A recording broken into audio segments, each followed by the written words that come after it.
जय हिंद, वंदे मातरम। बहुत बहुत स्वागत है आपका टीम निष्ठा पर। जब से 4 जून के रिजल्ट आए हैं और बीजेपी को पूर्ण बहुमत नहीं मिला है, 240 सांसद जो हैं वो चुनकर आए हैं और बीजेपी की सरकार या कह लीजिए एनडीए 3.0 जब से बना है, जिसमें कि दो बहुत बड़े घटक दल हैं, that is Telugu Desam party and Janata Dal United. दोनों ही अपने अपने राज्य में पावर में हैं। जो तेलुगु देशम पार्टी है विधानसभा में जीती, क्लियर मेजॉरिटी लेकर आई, वहां पर चंद्रबाबू नायडू मुख्यमंत्री बनने जा रहे हैं। बिहार में ऑलरेडी नीतीश कुमार मुख्यमंत्री हैं। टीडीपी के 16 एमपी जीत कर आए और जेडीयू के 12 एमपी। अब यह कहा जाने लगा कि स्पेशल कैटेगरी स्टेटस की जो डिमांड है दोनों ही राज्यों के द्वारा, वो काफी ज्यादा कह लीजिए उस पर डिस्कशन हो रहा है, काफी ज्यादा आर्टिकल्स आ रहे हैं और अब जो है सरकार को कहीं ना कहीं इस बात को मानना पड़ेगा या फिर एक स्पेशल पैकेज जो है इन दोनों राज्यों को देना पड़ेगा। अब सवाल आता है कि स्पेशल कैटेगरी स्टेटस होता क्या है, इसके फायदे क्या हैं, क्यों ये राज्य स्पेशल कैटेगरी स्टेटस चाहते हैं, इसके क्राइटेरिया क्या है, कब से ये शुरू हुआ था और क्यों केंद्र सरकार जो है इसको नहीं देना चाहती या एप्रीहेंसिव है। कुछ साल पहले बीजेपी और टीडीपी के बीच में जो कह लीजिए अलायंस था वो इसी बेसिस पे टूटा था कि बीजेपी जो है is not agreeing for the special category status. तो ये एक बहुत बड़ा मुद्दा है जिस पर काफी ज्यादा डिस्कशन हो रही है। तो इस पूरे के पूरे मुद्दे को समझने की आज कोशिश करते हैं। मैं Sandeep Bansal, x assistant commandant BSF, आपका स्वागत करता हूं टीम निष्ठा चैनल पर। तो सबसे पहले बात आती है special category status. Special category status में हम बात कर लेते हैं रिक्वायरमेंट की। यहां पर एक फॉर्मूला है गडगिल फॉर्मूला, ठीक है। अब ये 1960s में इसकी शुरुआत की गई थी, ठीक है जी। सबसे पहले इसके क्राइटेरियाज क्या है कि मतलब किस राज्य को जो है स्पेशल कैटेगरी स्टेटस मिलना चाहिए, स्पेशल कैटेगरी स्टेटस दिया क्यों जाता है। सबसे पहले तो आपको यह समझना है, देखिए जो हमारा देश है वो एक फेडरल स्ट्रक्चर को फॉलो करता है जिसमें डिवीजन ऑफ पावर है between the centre and the state, और यहां पर हम डिवीजन ऑफ टैक्सेस की भी बात करते हैं between the centre and the state, जिसको लेकर फाइनेंस कमीशन का गठन किया जाता है अंडर आर्टिकल 280। राष्ट्रपति जो है इसका गठन करते हैं। अभी रिसेंटली 16th फाइनेंस कमीशन का गठन किया गया था और यहां पर कुछ राज्य ऐसे हैं जो कह लीजिए बाकी राज्यों के मुकाबले में पिछड़े हुए हैं। बहुत सारे कारण हो सकते हैं उसके, और उनको एक स्पेशल इकोनॉमिक पैकेज या कहें तो कुछ स्पेशल मदद दी जाती है। उसको समझेंगे क्या वो स्पेशल इकोनॉमिक मदद है। उसमें जो है उसी कैटेगरी को स्पेशल कैटेगरी स्टेटस कहा जाता है। अब ये क्या क्राइटेरियाज क्या हैं इसके, ठीक है। सबसे पहला क्राइटेरिया आता है हिली एंड डिफिकल्ट टेरेन। देखिए हिली और डिफिकल्ट टेरेन में नॉर्थ ईस्ट के स्टेट्स आ गए, जम्मू कश्मीर आ गया, हिमाचल आ गया, उत्तराखंड आ गया, जहां पर बड़ी इंडस्ट्रीज लगाना पॉसिबल नहीं है, जहां पर बड़ी इकोनॉमिक एक्टिविटीज पॉसिबल नहीं है। तो ऐसे राज्यों में बहुत ज्यादा इकोनॉमिक पोटेंशियल हो, बहुत ज्यादा टैक्सेस का कलेक्शन हो, ऐसा पॉसिबल नहीं है। तो इस केस में जो है केंद्र सरकार एक कह लीजिए स्पेशल सहायता देती है ऐसे राज्यों को। नेक्स्ट आता है आपका low population density and sizable tribal population. Again one of the reasons जिसमें कि वो राज्य जो है बाकी राज्यों से पिछड़ा हुआ है इकोनॉमिक पोटेंशियल में, वहां पर पॉपुलेशन डेंसिटी ज्यादा नहीं है, ट्राइबल पॉपुलेशन ज्यादा है, ठीक है। Again north eastern states, Arunachal Pradesh में जिसमें हम कहते हैं कि जी पॉपुलेशन डेंसिटी सबसे कम है। नेक्स्ट आता है स्ट्रेटेजिक लोकेशन है, बॉर्डर्स के साथ में है, तो बॉर्डर इंफ्रास्ट्रक्चर की ज्यादा जरूरत है। बहुत ज्यादा पैसा जो है वहां पर कह लीजिए सिक्योरिटी इंफ्रास्ट्रक्चर में, लॉ एंड ऑर्डर में खर्च हो जाता है। एग्जांपल है आपका J&K जम्मू कश्मीर, ठीक है, जो पहले राज्य था। अभी यूनियन टेरिटरी के केस में देखते हैं नॉर्थ ईस्ट के राज्य जिसमें इंसर्जेंसी की काफी बड़ी प्रॉब्लम रहती है। नेक्स्ट आता है इकोनॉमिकली एंड इंफ्रास्ट्रक्चरली बैकवर्ड। यहां पर आप जो प्रेजेंट डिमांड चल रही है आंध्र प्रदेश के द्वारा और बिहार के द्वारा, आप उसको इस कैटेगरी में, मतलब दोनों राज्यों को आप इस कैटेगरी में जो कह लीजिए फॉल कर सकते हैं। सो इकोनॉमिकली बैकवर्ड है, इंफ्रास्ट्रक्चरली बैकवर्ड है। नेक्स्ट आता है नॉन वायबल स्टेट फाइनेंसेस, ठीक है। Again related to economic things only, कि उनके जो फाइनेंसेस हैं वो नॉन वाइबल हैं। वहाँ पर मेनली एग्रीकल्चरल एक्टिविटीज़ हैं, बहुत ज़्यादा इंडस्ट्री नहीं है, बहुत ज़्यादा सर्विसेज सेक्टर नहीं है। तो जो रेवेन्यू का पोटेंशियल है, फाइनेंसेस का पोटेंशियल है, उस राज्य का कम है। तो ये कुछ ब्रॉड क्राइटेरियाज सेट किए गए थे 1969 में। अच्छा, अब इस 1969 में गडगिल फॉर्मूला के तहत सबसे पहले 3 राज्यों को जो है स्पेशल कैटेगरी स्टेटस दिया गया था। ठीक है जी, उसमें दिया गया था आपका असम, नागालैंड और जम्मू कश्मीर। ठीक है जी, बियॉन्ड उसके बाद जाकर जो है ये आपका दिया जाता है 11 राज्यों को। आज के समय पर 11 राज्यों के पास, 28 में से 11 राज्यों के पास जो है एक स्पेशल कैटेगरी स्टेटस है। सो यहां पर आप देखेंगे 1969 में फिफ्थ फाइनेंस कमीशन के द्वारा ये रिकमेंडेशन दी गई थी, चेयर्ड बाय महावीर त्यागी, और first states granted Assam, Jammu Kashmir and Nagaland. Obviously उस समय पर जम्मू कश्मीर स्टेट था, अभी रिसेंटली ही यूनियन टेरिटरी बना है। और ये फॉर्मलाइज किया गया अप्रैल 1969 में, जिसमें गडगिल फॉर्मूला में क्लियर किया गया national development council. National development council में बेसिकली प्रधानमंत्री, जितने राज्य के मुख्यमंत्री हैं, कुछ कैबिनेट मिनिस्टर्स, सब लोग मिलकर डिसाइड करते थे। तो again it's a like cooperative federalism. तो वहां पर ये डिसाइड किया गया कि एक स्पेशल कैटेगरी स्टेटस होगा। अच्छा, अब आता है कि बाद में चलकर कौन कौन से राज्य जो हैं इसमें ऐड किए गए। जैसे मैंने आपको बताया, प्रेजेंट टाइम में 11 ऐसे कह लीजिए राज्य, यूनियन टेरिटरीज हैं। इसमें सिंपल सा तरीका है, 7 नॉर्थ ईस्टर्न की स्टेट्स हैं। ठीक है, आप इसको इस मैप में देख सकते हैं। 7 नॉर्थ ईस्टर्न स्टेट्स, जिसको हम 7 सिस्टर स्टेट्स कहते हैं। एक सिक्किम हो गया, तो 8 राज्य ये हो गए। और उसके बाद आपका हो गया जम्मू कश्मीर, हिमाचल प्रदेश और उत्तराखंड। ठीक है, तो ये कह लीजिए 8 और 3 11। ठीक है, इनमें जो है आपको ये स्पेशल कैटेगरी स्टेटस मिलता है। अच्छा, अब सवाल आता है कि रिसेंटली जो है तेलंगाना को भी ये फाइनेंशियल, क्योंकि इंपैक्ट है after being carved out of Andhra Pradesh, ये कहा गया। और अभी जो डिमांड है वो आपकी आंध्र प्रदेश, बिहार, उड़ीसा, इवन छत्तीसगढ़ और झारखंड के द्वारा भी ये डिमांड, स्पेशल कैटेगरी स्टेटस की डिमांड जो है रखी जाती है कि उनको स्पेशल कैटेगरी स्टेट्स में रखा जाए। अच्छा, अब इसके बेनिफिट्स क्या हैं? इसके सबसे पहले बेनिफिट्स में आप समझिए कि 2 तरीके की स्कीम जो है सेंटर के द्वारा चलाई जाती हैं।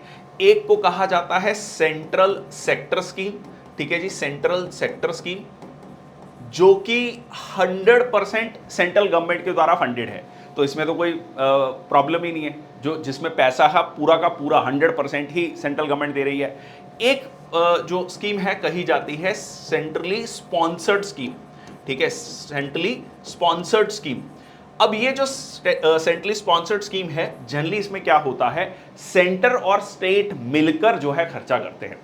अच्छा, अब सेंट्रली स्पॉन्सर्ड स्कीम में कोई फिक्स क्राइटेरिया नहीं है कि इतना % सेंटर का होगा और इतना % जो है स्टेट का होगा। जनरली इसमें आप देखेंगे 60-40 का रेशो होता है, 70-30 का रेशो होता है कि 60% जो है आपका सेंटर देगा, 40% से स्टेट्स देगा। मतलब मान लीजिए किसी प्रोग्राम में ये डिसाइड हो गया, कई जगह आपको 50-50 मिलेगा, 60-40, 70-30, ये जनरली रेशो रहता है। बट स्पेशल कैटेगरी स्टेटस के केस में जनरली ये 90-10 रहता है। आई होप आप इस चीज को समझ पा रहे हैं कि मान लीजिए किसी भी प्रोग्राम में मान लीजिए 1000 करोड़ रुपया खर्च हो रहा है, तो 900 करोड़ सेंट्रल गवर्नमेंट देगी, मात्र 100 करोड़ ही जो है स्टेट गवर्नमेंट देगी। मतलब 90-10 का रेशो हो गया। तो जहां पर 60-40 या 70-30 का रेशो होना था, वहां पर सीधा 90-10 का रेशो हो जाता है। अब यहां पर जो है इसके अलावा भी जो है स्पेशल पैकेज दिया जाता है सेंट्रल गवर्नमेंट के द्वारा टू द स्टेट गवर्नमेंट। ठीक है जी, तो यहां पर जैसे मैंने आपको बताया 90% grant, 10% loan for the central sponsored schemes. Non जो सेंट्रली स्पॉन्सर्ड कह लीजिए जो है स्टेट्स हैं, जो उनमें आपको 30 और 70% का ये क्राइटेरिया मिलता है। स्पेशल प्लान असिस्टेंस, ये प्लान एक्सपेंडिचर और नॉन प्लान एक्सपेंडिचर पहले हुआ करता था जब प्लानिंग कमीशन था। देखिए, प्लानिंग कमीशन जब तक था तब तक एक होता था 5 ईयर प्लान। तो 5 ईयर प्लान में जो प्रोजेक्ट्स रखे जाते थे वो प्लान एक्सपेंडिचर होता था, जो नहीं होते थे उसके बाहर के जो भी प्रोजेक्ट फाइनेंस किए जाते थे उनको नॉन प्लान एक्सपेंडिचर कहा जाता था।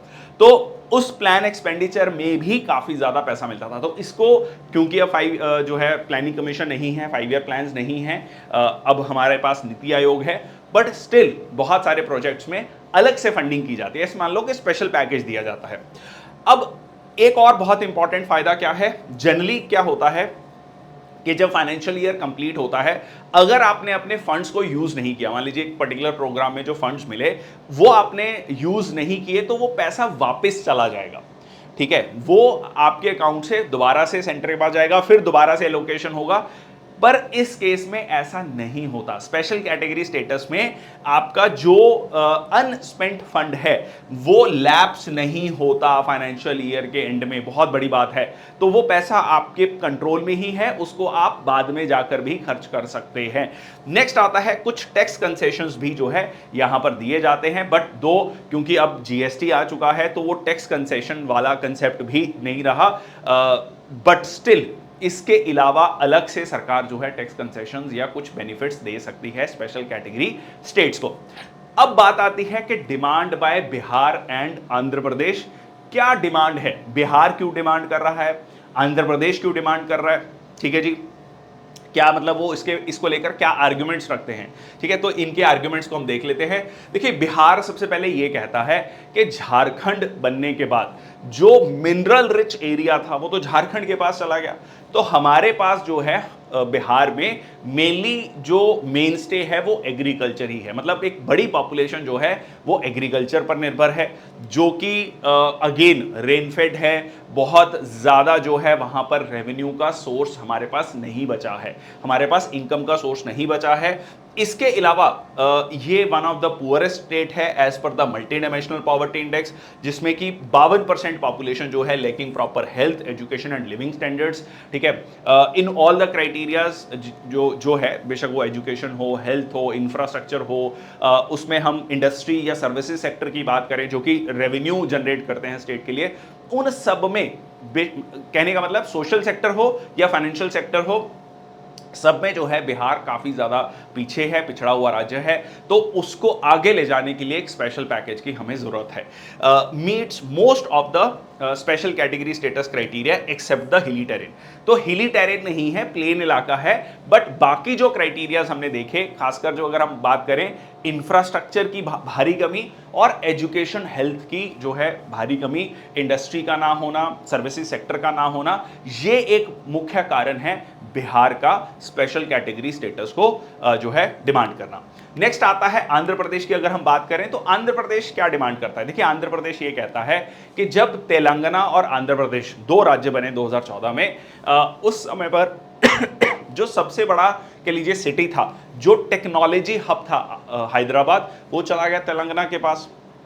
अब जो आंध्र प्रदेश बचा उसमें आपको बहुत ज्यादा इंडस्ट्री या बहुत ज्यादा सर्विसेज सेक्टर नहीं मिलता। मतलब जो रेवेन्यू का मेजर सोर्स था वो कंबाइंड आंध्र प्रदेश में वो था हैदराबाद, वो चला गया तेलंगाना के पास। हमारे पास एज सच रेवेन्यू का कोई बहुत बड़ा सोर्स नहीं बचा है। हमारा जो कह लीजिए पर कैपिटा इनकम काफी ज्यादा कम हो गया है हैदराबाद का तेलंगाना में जाने के बाद। Promised special category status by UPA government in 2014 after bifurcation, जब तत्कालीन प्रधानमंत्री डॉक्टर मनमोहन सिंह थे, तब ये आश्वासन दिया गया था आंध्र प्रदेश को कि जो है आपको स्पेशल कैटेगरी स्टेटस दिया जाएगा, ताकि जो मतलब बेसिकली हैदराबाद तेलंगाना के पास जा रहा है उसकी भरपाई आपको की जाएगी। ठीक है जी। नेक्स्ट जो है एग्रेरियन स्टेट है अब majorly with low economic buoyancy and high revenue disability. ठीक है, जैसे मैंने आपको बताया कि जहां पर एग्रीकल्चर डोमिनेट करता है वहां पर बहुत ज़्यादा रेवेन्यू जो है कलेक्ट नहीं कर पाती है सरकार, मतलब रेवेन्यू का सोर्स नहीं है सरकार के पास, क्योंकि जैसे मैंने आपको बताया इंडस्ट्री और सर्विसेज सेक्टर जहां पर मेन था, कंसंट्रेटेड था, वो तेलंगाना के पास चला गया और आंध्र प्रदेश के पास कहीं ना कहीं एक डिसएडवांटेज पोजीशन में है। नेक्स्ट आता है special category status would mean higher per capita grant. अगर आप करेंटली देखेंगे तो लगभग 3,428 crore versus special category status अगर मिलता है तो ये जो है अमाउंट हो जाएगा। तो मतलब कहने का मतलब जो फंड मिलेगा आंध्र प्रदेश को, वो फंड जो है ज्यादा मिलेगा, स्पेशल इकोनॉमिक पैकेज मिलेगा। जैसा कि आंध्र प्रदेश ये भी कहता है कि अभी तक हमारे पास हमारी कैपिटल डेवलप नहीं हो पाई है। जैसे कि प्रेजेंट जो तेलुगु देशम पार्टी पावर में आई है वो अमरावती को, ठीक है, अमरावती को कैपिटल सिटी डेवलप करना चाहती है। तो एक पूरी की पूरी कैपिटल सिटी को जब आप डेवलप करना चाहते हैं तो आप सोच के चलिए कि कितने ज्यादा फंड्स चाहिए होंगे। विशाखापट्टनम को वो डेवलप करना चाहते हैं, कुरनूल को, गुंटूर को। तो ये कुछ एरियाज हैं जिनको वो डेवलप करना चाहते हैं हैं जिसके लिए बहुत सारे फंड्स की ज़रूरत है, ठीक है। और इसी चीज़ को लेकर जो है वो पावर में भी आए हैं और इसके अलावा उन्होंने अनएम्प्लॉयमेंट अलाउंस भी कहा गया है। मतलब ये क्रिटिसिज्म है, कुछ लोगों का ये कहना है कि ठीक है इंफ्रास्ट्रक्चर क्रिएट करने तक तो ठीक है, बट कुछ और जो फ्रीबीज की डिमांड की गई है कि ये जो पैसा दिया जाएगा ये बियॉन्ड अ पॉइंट जो है फिर फ्रीबीज के टर्म्स में अनएम्प्लॉयमेंट अलाउंस या बहुत सारे अलाउंसेस देने में भी खर्च हो सकता है, ठीक है जी।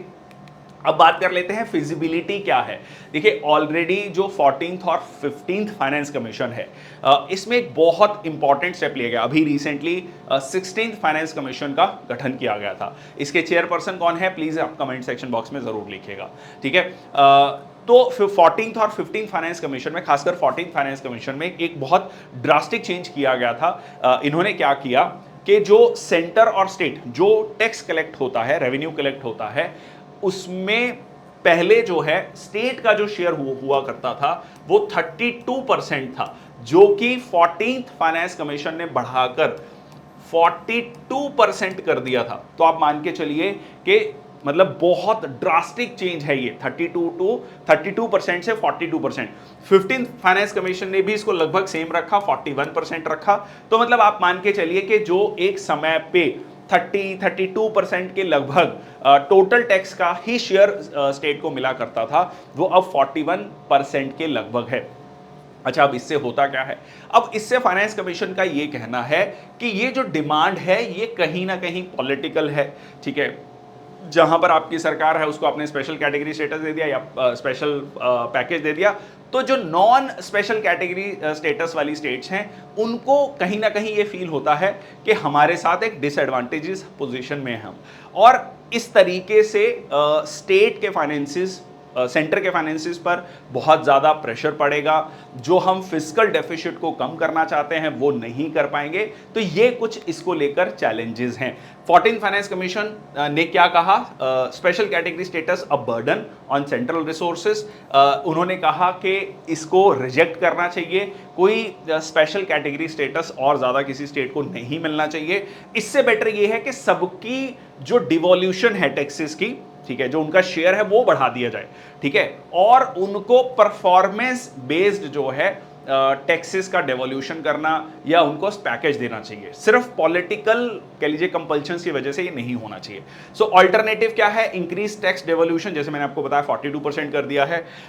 16th finance commission already 16th finance commission की रिकमेंडेशन जो है लागू होंगी 1 अप्रैल 2026 से।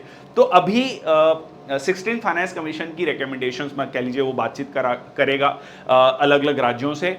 तो अगर मान लीजिए कुछ स्पेशल पैकेज चाहिए भी आंध्र प्रदेश या बिहार को, उनकी डिमांड्स को उसी में इंक्लूड किया जा सकता है, ठीक है। Working on new tax devolution formula starting from 1 अप्रैल 2026। तो 15th फाइनेंस कमीशन का जो कह लीजिए फॉर्मूला है वो आपका चलेगा 31 मार्च 2026 तक, ठीक है जी।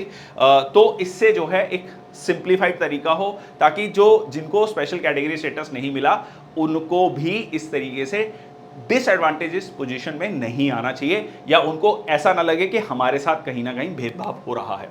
अब यहां पर अगर हम इस पूरे के पूरे कह लीजिए डिस्कशन को कंक्लूड करें तो कंक्लूजन ये है कि कुछ स्पेशल प्रोजेक्ट्स के लिए पैसा दिया जा सकता है, क्योंकि अल्टीमेटली जब इंफ्रास्ट्रक्चर डेवलप होगा मान लीजिए आंध्र प्रदेश का या बिहार का, तो वो ओवरऑल देश का ही बेनिफिट होगा, देश का ही कह लीजिए एक रिसोर्सेज डेवलप होंगे, वहाँ के लोगों को जॉब्स मिलेंगी, रेवेन्यू कलेक्शन होगा, तो ओवरऑल वो देश के ग्रोथ इंजन में ही काम आएगा। अब बट सवाल ये आता है कि ये जो है सिर्फ पॉलिटिकल कंपल्शंस के बेसिस पे नहीं होना चाहिए, वहां पर जो जेन्युइन डिमांड्स हैं उनको ध्यान में रखते हुए होना चाहिए, और इसमें बाकी जो स्टेट्स हैं वो डिसएडवांटेजियस पोजीशन में नहीं आनी चाहिए। तो ये कुल मिला के हम इसका कंक्लूजन ड्रॉ कर सकते हैं। स्पेशल कैटेगरी स्टेटस ऑलरेडी 11 कह लीजिए राज्यों के पास है, उसमें एक यूनियन टेरिटरी बन चुका है, बट उसके बाद जो है और 2 राज्यों को देना। उसके बाद ये भी कहा गया कि बिहार को अगर मान लीजिए स्पेशल कैटेगरी स्टेटस दिया जाता है तो लगभग सेंट्रल गवर्नमेंट पे जो एक्स्ट्रा फाइनेंशियल बर्डन आएगा अगले कुछ सालों में वो 2.5 लाख करोड़ हो सकता है। तो ये भी ध्यान रखना पड़ेगा कि वो इतने सारे रिसोर्सेज अगर वहां चले जाएंगे तो बाकी जो पूरा भारत है उसके साथ किस तरीके से वो जस्टिफिकेशन हो पाएगा। और फिस्कल डेफिसिट को कम करना ऑलरेडी जो कि काफी ज्यादा चल रहा है, FRBM act, that is fiscal responsibility budget management act 2003, जिसमें कहा गया कि फिस्कल डेफिसिट जो है वो 3% जीडीपी से नहीं ज्यादा होना चाहिए। बाद में उसको रिवाइज किया गया 3.5% जीडीपी, जो कि अब लगभग 5% से ऊपर चल रहा है। ठीक है, इसको कम करने की जरूरत है। अदरवाइज अगर ये फिस्कल डेफिसिट कम नहीं होता, बोरोइंग्स बेसिकली सरकार की जो बोरोइंग्स हैं, तो श्रीलंका, पाकिस्तान, ठीक है, दुनिया के और बहुत सारे देशों का क्या हाल हुआ है रिसेंट टाइम्स में वो हमने देखा है। तो उस फिस्कल प्रूडेंस को भी मेंटेन करके रखना होगा, अदरवाइज लॉन्ग टर्म में उसका बहुत ज्यादा नुकसान हो सकता है। ठीक है जी, तो ये कुल मिला के इसका कंक्लूजन है। That's all from my side. कैसा लगा ये सेशन जरूर बताएगा कमेंट सेक्शन बॉक्स में, और अपने व्यू पॉइंट भी जरूर लिखिए कमेंट सेक्शन में। आपको क्या लगता है इसके अलावा और क्या हो सकता है, क्या सॉल्यूशन हो सकता है। It is very important to have a peer learning as well. Thank you so much. Jai Hind, Vande Mataram.